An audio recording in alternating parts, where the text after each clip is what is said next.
All right, my friends, it's good to be with you. Uh, Please take some time to pray for the 2,800 people who died today.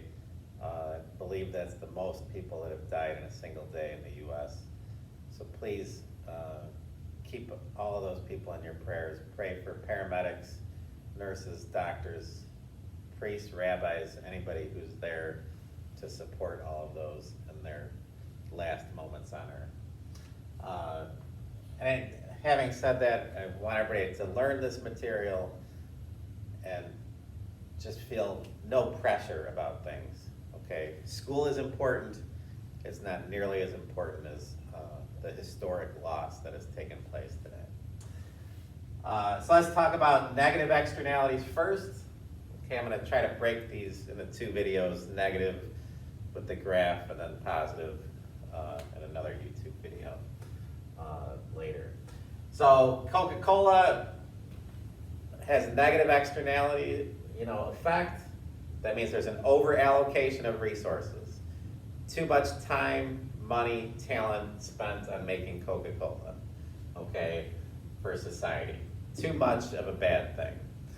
What are the external costs? Just the product itself produces bad teeth, productivity loss, obesity, diabetes, and other. Also, the plastic bottles themselves are horrible for the environment.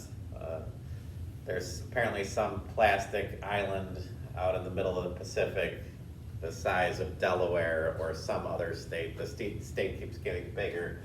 Regardless, there's a lot of external costs. Again, we're not here to argue about whether or not, Coke is good for you. It's not, okay?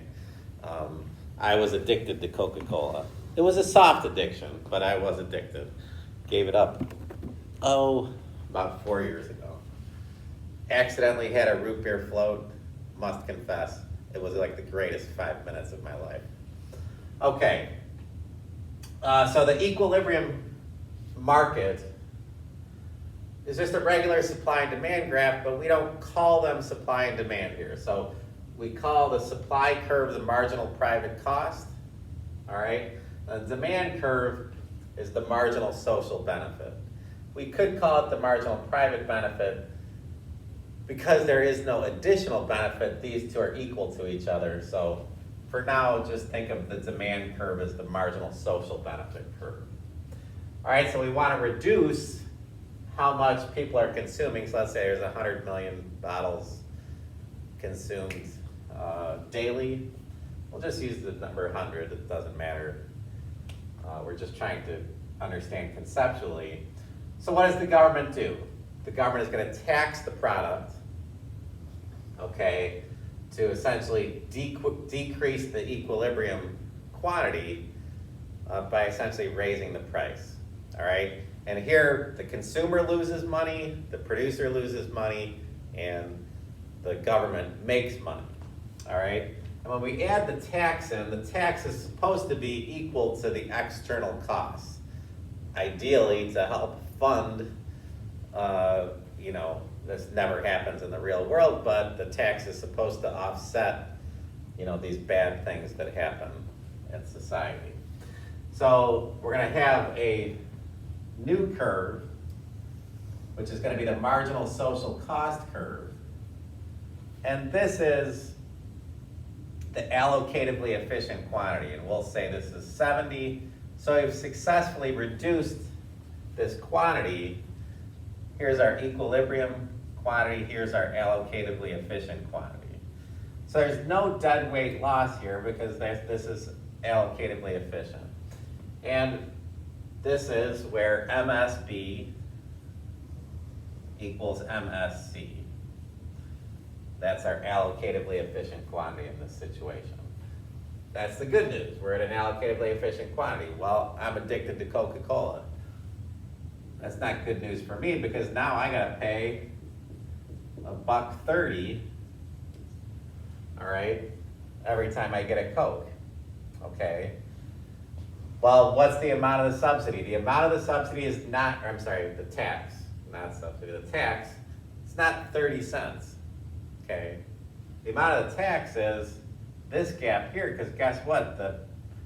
producers not getting this dollar that we were getting before, they might be getting 80 cents. Which means my tax is equal to 50 cents. Not ludicrous, 50 cents.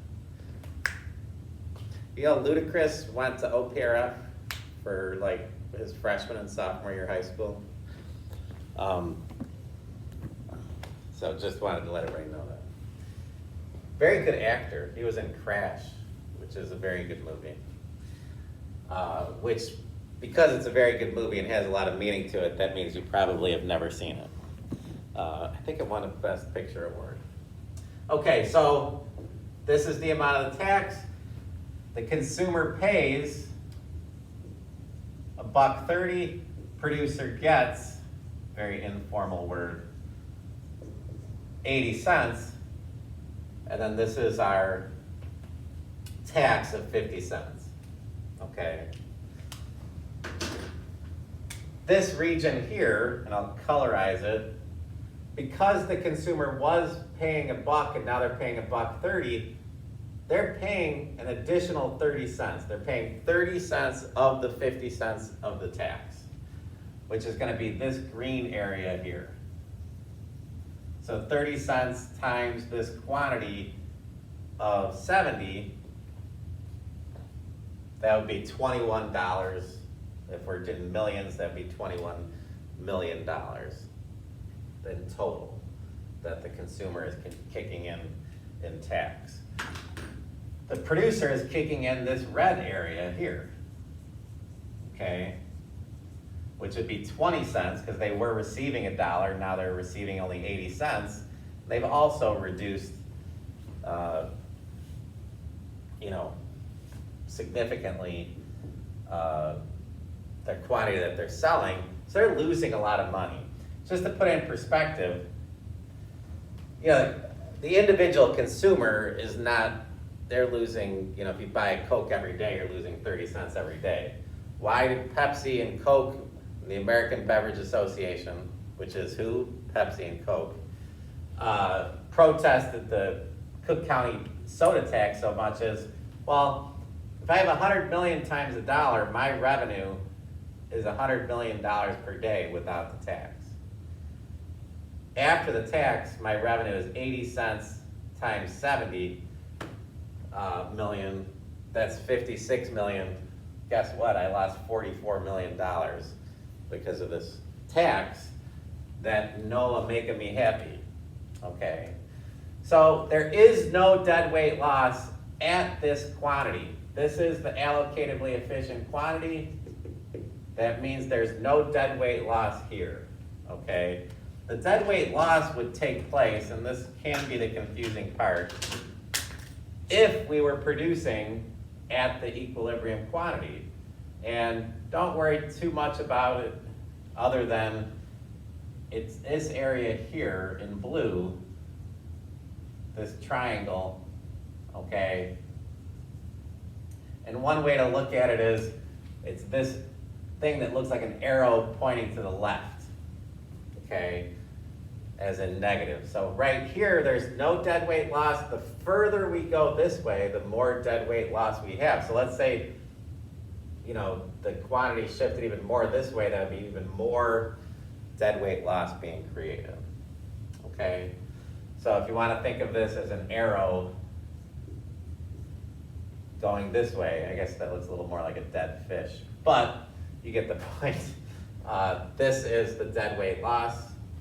This green area is the total tax being paid by the consumers. This red area is the total tax being paid by the producers. This is my consumer surplus here, and this is my producer surplus here. Okay, how am I doing on time? Oh, I'm a little bit over, but we'll go to positive externalities next.